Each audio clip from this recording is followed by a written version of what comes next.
بسم اللہ الرحمن الرحیم۔ سائم ہومیوپیتھک انفرٹیلٹی کلینک سے آپ کی خدمت میں حاضر ہوں۔ آج کا جو ہمارا ٹاپک ہے وہ بھی ایک خاص قسم کی بیماری ہوتی ہے جس کو کیکیکسیا کہتے ہیں۔ عام طور پہ اس بیماری میں یہ ہوتا ہے کہ کچھ لوگ ہوتے ہیں وہ شدید بیماری، کسی کو ٹی بی ہو جاتی ہے، کسی کو کینسر ہو جاتا ہے، کوئی بچے دانت نکالتے ہیں یا ویسے سوکھے پن کا شکار ہوتے ہیں، یا جو بھی مختلف بڑی بڑی بیماریاں ہوتی ہیں، کسی کو گردوں کا مسئلہ کھڑا ہو گیا، کسی کو جگر کا مسئلہ کھڑا ہو گیا، تو بڑی بڑی بیماریوں کے بعد ان کا جسم بالکل سوکھ جاتا ہے، وہ بالکل کمزور ہو جاتے ہیں، لاغر ہو جاتے ہیں اور صرف ہڈیاں نظر آتی ہیں۔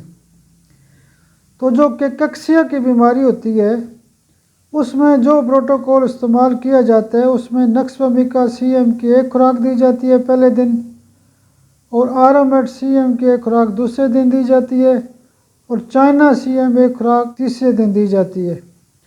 اور جو دوائیاں صبح دوپہر شام استعمال کی جاتی ہیں اس میں لیسیتھینیم 200 صبح دیں، چائنا 200 دن کو دیں، اور کیلکیریا فاس 200 رات کو دیں، اور اس کے ساتھ ساتھ ٹنکچر میں الفالفا کا ٹنکچر بھی دیں، یعنی الفالفا کیو پاور میں دیں 10 قطرے صبح دوپہر شام۔ تو یہ جو بندہ بالکل سوکھ جاتا ہے، اس کا گوشت سوکھ جاتا ہے، یہ بیماری ان دوائیوں سے بہترین ٹھیک کی جا سکتی ہے۔ آپ میرے لیے دعا بھی کیا کریں۔ بہت شکریہ، بہت شکریہ، بہت شکریہ۔